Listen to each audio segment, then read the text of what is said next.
world's largest solar company is tapping the hydrogen sector to further reduce carbon footprint.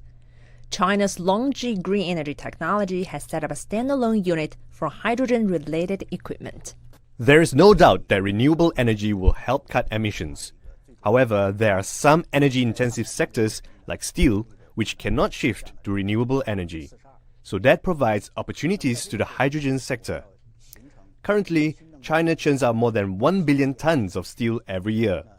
China's demands for hydrogen will increase by 70 to 100 million tons every year, 3 times the current level, if we start using clean fuel for the manufacture of steel. Hydrogen is extremely unstable, so normally it exists with other elements. People need to use equipment to take it out from compounds like water. There are 3 ways to produce hydrogen. The names of the end product varies based on their production process. The majority of the energy is currently produced from fossil fuels called green hydrogen, which can result in huge amount of CO2. Blue hydrogen is also made from fossil fuels but uses carbon capture and storage technology.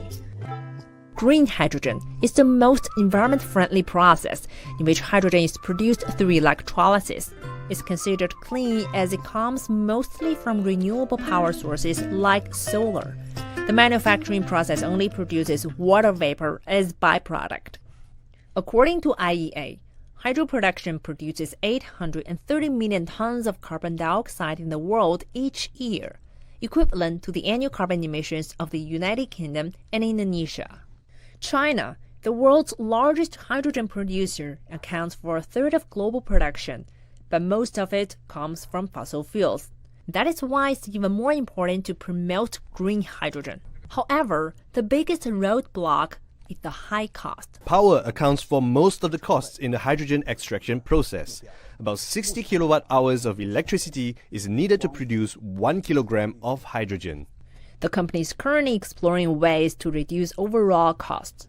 There are 3 ways to reduce costs: by improving the efficiency of solar panels used for hydrogen generation, reducing non-technical costs such as taxes, and reducing electrolyzer prices. Prices have already dropped by 60% in the past decade. And it is absolutely possible to replace green hydrogen with a more cleaner green variety. We expect to achieve this by 2040. The hydrogen industry has been incorporated into China's 14th Five-Year Plan as one of the 6 industries of the future. According to Hydrogen Council, more than 30 countries have now already developed hydrogen roadmaps. Many countries in the world are exploring the development of green hydrogen. The current global output accounts for about 4% of the total hydrogen production. China is now focusing on using renewable power in the green hydrogen manufacturing process. Companies are also working on making the industrial and supply chain more indigenous. LONGi is now looking to expand its footprint into other markets. It has already forged several partnerships with leading international firms in the solar sector.